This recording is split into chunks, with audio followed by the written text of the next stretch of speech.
नमस्कार दोस्तों, मैं हूं शिवकांत गौतम। स्पोर्ट्स में बायोग्राफी बहुत कम खिलाड़ियों की बनी है क्योंकि कामयाबी की गारंटी थोड़ी सी कम रहती है।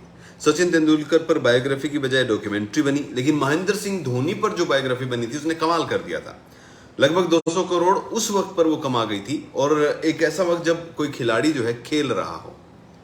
सुशांत सिंह राजपूत ने उसमें भूमिका निभाई थी। उसके बाद में भाग मिल्खा सिंह भी आई थी, मिल्खा सिंह पे भाग मिल्खा भाग, वो भी बहुत जबरदस्त कामयाब रही और उस फिल्म को देखकर जोश भी आया था, और वो फिल्म वाकई में बहुत खूबसूरत तरीके से बनाई गई थी। इसके बाद में हॉकी खिलाड़ियों पर भी बायोग्राफी आई है, बाकियों पर भी आती रही है, लेकिन अब मैरी कॉम एक जो फिल्म थी, बायोग्राफी जो थी एक विमेन एथलीट की अगर बात करें, तो उसके बाद एक और शाबाश मिट्ठू, तापसी पन्नू इसमें किरदार निभा रही है, और great great great Mithali Raj, उन पर यह फिल्म बनी हुई है। पहले आपको बता दूं कि मिथाली राज जो है वो विमेन क्रिकेट का सबसे बड़ा नाम है। चाहे वो रन बनाने की बात हो, करियर उनका बहुत लंबा रहा है, सबसे छोटी उम्र में वो कप्तान बनी थी भारत की। तो ये कहानी जो है शाबाश मिट्ठू, ये कहानी है भारत की नहीं बल्कि दुनिया की सबसे बड़ी महिला क्रिकेट खिलाड़ी की। लेकिन क्या दुनिया की सबसे बड़ी महिला क्रिकेट खिलाड़ी पर बनी ये फिल्म न्याय कर पा रही है? क्या ये असली जो एक दमखम वाली बायोग्राफी होनी चाहिए वो दिखा पा रही है?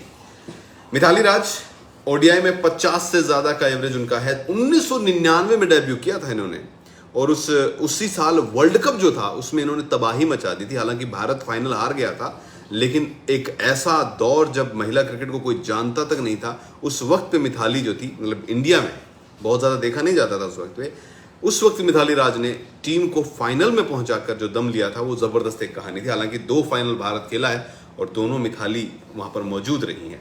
तो भाई बात करते हैं हम विमेन क्रिकेट टीम की सबसे बड़ी खिलाड़ी मिथाली राज की बायोग्राफी मिट्ठू पर, शाबाश मिट्ठू पर। कैसी है कहानी?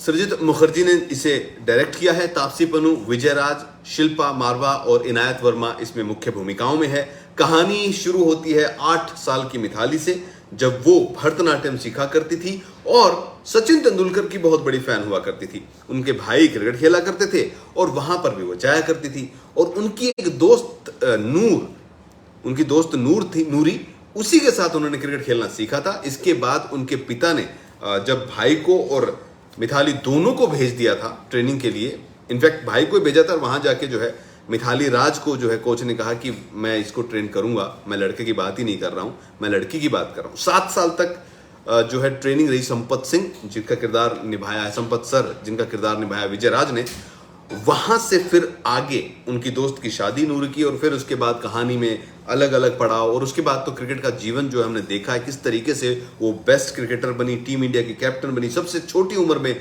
शतक लगाने वाली खिलाड़ी बनी, सबसे ज्यादा रन बनाने वाली खिलाड़ी बनी, सबसे ज्यादा अर्धशतक लगाने वाली खिलाड़ी बनी। तो ये कहानी है। तो विमेन क्रिकेट में उतार चढ़ाव जैसा कि हम देखते हैं वैसे नजर आए, लेकिन इस फिल्म में कितना दम है, कितनी इसकी एक्टिंग में दम है। तो सबसे पहले तो हम बात करेंगे इस कहानी की। कहानी बहुत ज्यादा जबरदस्त थी। भोली भाली साधारण सी लड़की मिथाली किस तरीके से क्रिकेट की दुनिया में आती है, और मेंस क्रिकेट का जब बोलबाला होता है तब विमेन क्रिकेट को लेकर आती है। लेकिन अफसोस की बात यह है कि तापसी पन्नू की जो किरदार जो निभा रही हैं वो इस एक्स्ट्रा ऑर्डिनरी कहानी को पर्दे पर सही से नहीं उकेर पाई है। फिल्म बहुत ज्यादा स्लो नजर आती है, जिसकी वजह से आपको बोरियत महसूस होती है। कई जगह पर चीजें ऐसी हैं कि आप सोचते हैं बस यार इसको यहां से खत्म करो, आगे कुछ शुरू कर दो।